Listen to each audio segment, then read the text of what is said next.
Okay, Robin, just wanted to shoot a quick video for you. That way you get to kind of see and hear everything that I found and what I wanted to talk about when I was up on the roof. So real quick, just walk around.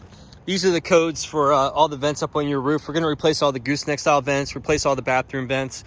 We're going to replace the old-timey ridge vent with the new low profile that have the shingles on top. All right, so that's going to be here. It's going to be all the way over here as well too. Let's talk about these turbine things. I highly recommend that you allow us to get rid of these.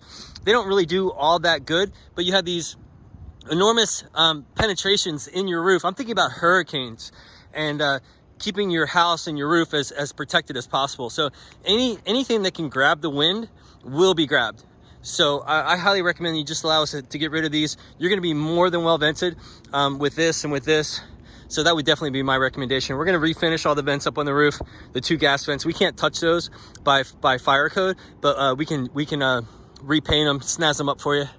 And then let's talk about how we're going to redo your roof correctly for you. Speaking of correctly or incorrectly, when I was coming in this way down the street, I noticed this house over here. It's got all the shingles piled up on top.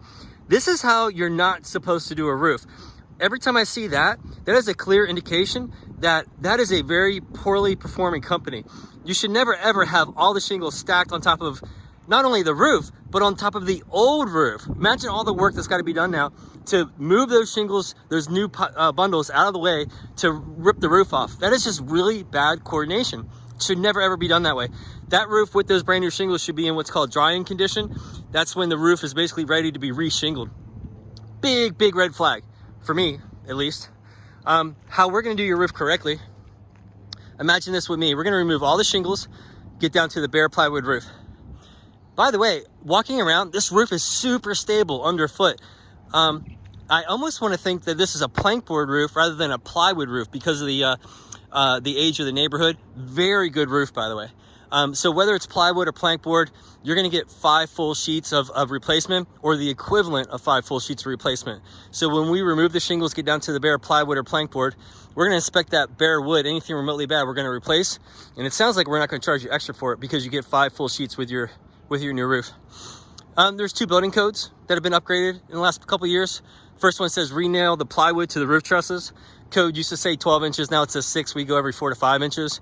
And the really big one, most important one for you, is called waterproof barrier. We're going to cover every inch of this bare plywood roof with super sticky rubberized membrane, every inch. So even in the event of the next hurricane, if water pushes up underneath the new shingles, it's still not going to allow water inside the house because of the waterproof barrier.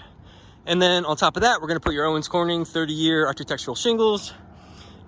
Roof Brothers has a 10-year warranty against leaks, which is amazing. Most other companies are 3 or 5 years. I already talked about the wood replacement. We can, the gutters. These are in okay shape. We can gently just pull the gutters far enough away to get the new drip edge and then put the gutters right back up without even dropping them to the ground. So we can save the gutters if you like as well too. So that's kind of a good overview. I'll just leave it brief and then send you the video and your estimate. Thanks, Robin.